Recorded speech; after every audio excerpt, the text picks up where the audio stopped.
नमस्कार दोस्तों, स्वागत है आपका न्यू उत्कर्ष साइंस चैनल में।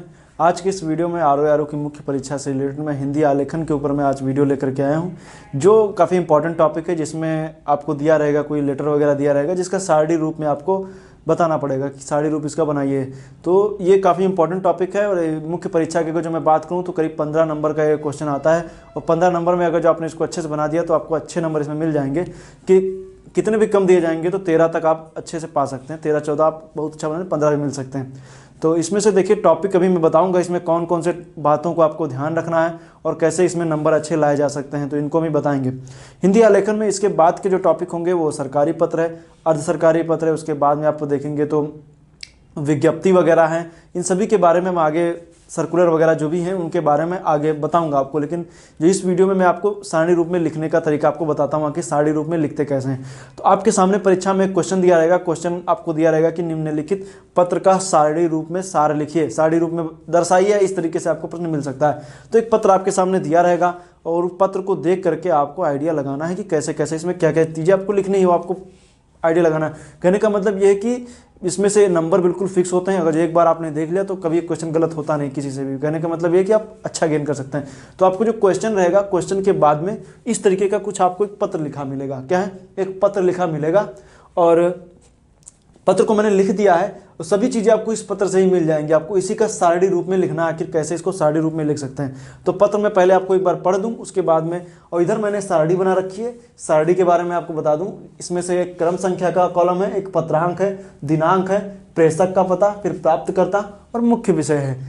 ये विषय वस्तु के बारे में है। तो आइए देखते हैं, पहले पत्र में पढ़ दूँ फिर आपको इसके बारे में बताता हूँ। तो पत्रांक सबसे ऊपर लिखा हुआ है 151 ब्रैकेट में 01/18 खा 2013-14, यह पत्रांक लिखा हुआ है। पत्रांक के बाद यहाँ पे दिनांक लिखा हुआ है। दिनांक अगर जो उसमें लिखा हुआ है दिनांक तो आपको दिनांक उसमें डाल देनी, नहीं लिखा है तो कोई बात नहीं। फिर प्रेषक है, प्रेषक कौन है? गृह सचिव, सचिव हैं गृह मंत्रालय भारत सरकार नई दिल्ली, और सेवा में मतलब किसको भेजा जा रहा है वो मुख्य सचिव हैं उत्तर प्रदेश सरकार लखनऊ। ये दरअसल जो मैं क्वेश्चन बता रहा हूँ ये समीक्षा अधिकारी की 2013 की मुख्य परीक्षा में पूछा गया है, इसलिए मैं उसको उसी तरीके से बता रहा हूँ। ये बिल्कुल ऐसे आया हुआ था एज, उसको हम देखते हैं। फिर विषय वस्तु इसकी क्या है? विषय क्या है? आतंकवाद की बढ़ती घटनाएं। ये क्या है? आतंकवाद की बढ़ती घटनाएं।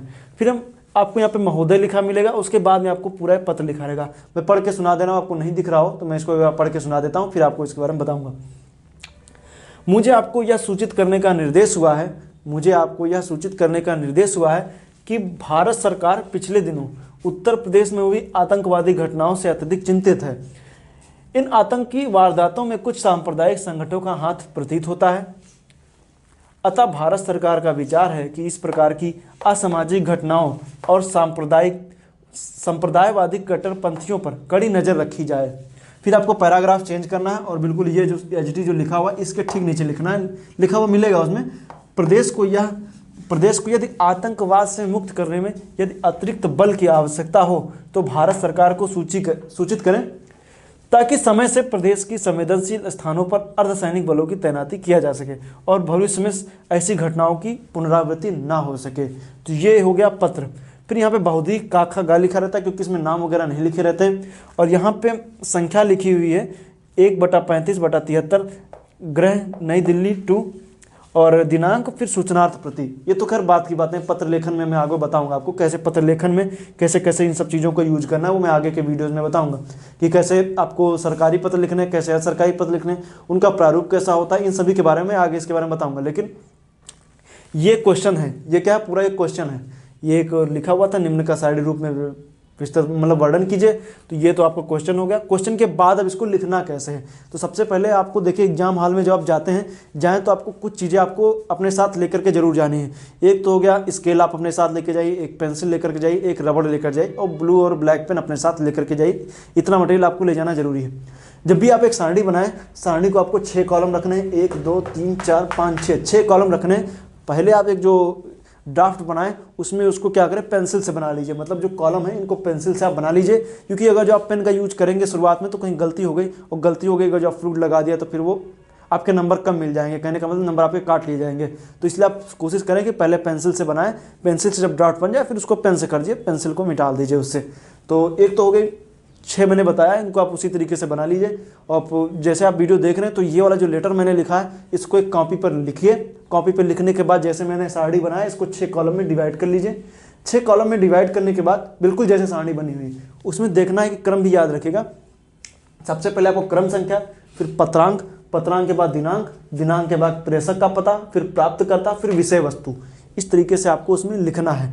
इनको लिखने के बाद क्रम संख्या 1, पत्रांक देखिए ये लिखा हुआ 150 ब्रैकेट में 01 18 खा 13 14, बिल्कुल देखिए यहाँ पे पत्रांक लिखा हुआ है। ये 151 01 18 का 13 14, देखिए बिल्कुल जो इसमें लिखा हुआ वही बिल्कुल सेम मैंने वहाँ पे लिख दिया पत्रांक। देखिए आपको सब कुछ दिया हुआ है इसमें, ये सबसे अच्छा टॉपिक है, बिल्कुल पूरे नंबर आपको मिल जाएंगे। देखिए कैसे, तो ये तो हो गया पत्रांक। फिर दिनांक, देखिए इसमें मैंने दिनांक नहीं लिखा है, दिनांक में यहाँ पे डैश डैश डैश लिखी हुई है, तो आपको इसमें भी डैश डैश डैश कर देना है, ये भी याद रखेगा। फिर प्रेषक का पता, अब इसमें प्रेषक का पता आप देखिए, प्रेषक का पता क्या है, सचिव गृह मंत्रालय भारत सरकार नई दिल्ली, इसमें लिखा हुआ है, देखिए आपके सामने लिखा हुआ है, तो मैंने वही लिख दिया, सचिव गृह मंत्रालय भारत सरकार नई दिल्ली। फिर है प्राप्तकर्ता, प्राप्तकर्ता क्या है, मुख्य सचिव उत्तर प्रदेश सरकार लखनऊ, तो प्राप्तकर्ता देखिए यहाँ पे लिखा हुआ है, सेवा में वही मतलब प्राप्तकर्ता, मुख्य सचिव उत्तर प्रदेश सरकार लखनऊ। तो ये तो आप ये कोई बातें, ये तो भी मैंने लिख दिया। अब विषय वस्तु, विषय वस्तु में आपको थोड़ा सा सोचना पड़ सकता है कि विषय वस्तु किसी भी टॉपिक मतलब ये किसी भी लेटर की विषय वस्तु कैसे बताई जाए।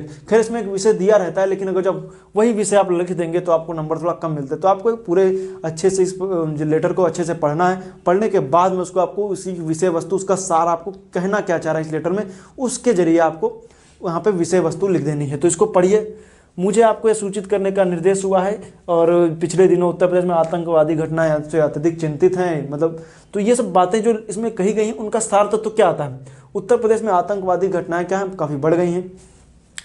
मतलब कहने का मतलब यह है कि उत्तर प्रदेश में बढ़ती आतंकवादी घटनाओं की पुनरावृत्ति को रोकने के लिए इसमें सार तत्व में क्या कह रहा है, इस प्रश्न का जो पूरा अंत में क्या आ रहा है, ये कहने की कोशिश कर रहा है कि अगर जो आपको अर्धसैनिक बलों की, या मतलब कहने का मतलब ये कि जब भविष्य में जो ऐसी घटनाएं ना हो उसकी पुनरावृत्ति दोबारा ना हो सके, इसी का ये सार तत्व ये लेटर कहने की कोशिश कर रहा है, ये आपको याद रखना है। तो कहने का मतलब यही, उत्तर प्रदेश में बढ़ती आतंकवादी की घटनाओं की पुनरावृत्ति को रोकने के लिए। खैर इसमें जो विषय दिया हुआ है आतंकवाद की बढ़ती घटनाएं, इसमें विषय वस्तु भी, तो आप चाहें तो वो भी लिख सकते हैं, नंबर थोड़ा कम हो जाएंगे, लेकिन ये चीज़ याद रखिएगा, उसकी विषय वस्तु को अच्छे से आपको ध्यान रखना है। विषय वस्तु यहाँ पे आपको थोड़ा सा इसमें सोच करके आपको सार तत्व उसका लिख देना है कि आखिर ये लेटर कहना क्या चाह रहा है। तो यही बातें हैं इसको लेकर के। तो ये 5 कॉलम बिल्कुल इसी तरीके से आप बनाएंगे सारणी रूप में। ये पत्र का सारणी रूप है, इसको आप दिमाग में रखिएगा, पत्र का सारणी रूप, तो इसको दिमाग में जरूर रखिएगा, ये इंपॉर्टेंट है। दिनांक है, प्रेषक का पता, प्राप्तकर्ता, विषय वस्तु, ये सभी चीज़ें याद रखिएगा। आगे हम आपको अर्ध सरकारी पत्र, सरकारी पत्र के बारे में आपको बताएंगे कि अर्ध सरकारी पत्र कैसे लिखे जाते हैं, उन सभी के बारे में आपको मैं विस्तृत रूप से बताऊंगा। वो भी इंपॉर्टेंट टॉपिक है क्योंकि इससे प्रश्न आपको मिलने ही मिलने हैं, तो एक तो कन्फर्म में आता ही आता है। तो फिलहाल आज के लिए इस वीडियो में इतना ही। नेक्स्ट वीडियो में आपको लेकर के आऊँगा सरकारी पत्र के बारे में। तो फिलहाल हमें दीजिए इजाज़त। वीडियो देखने के लिए आपका बहुत बहुत धन्यवाद।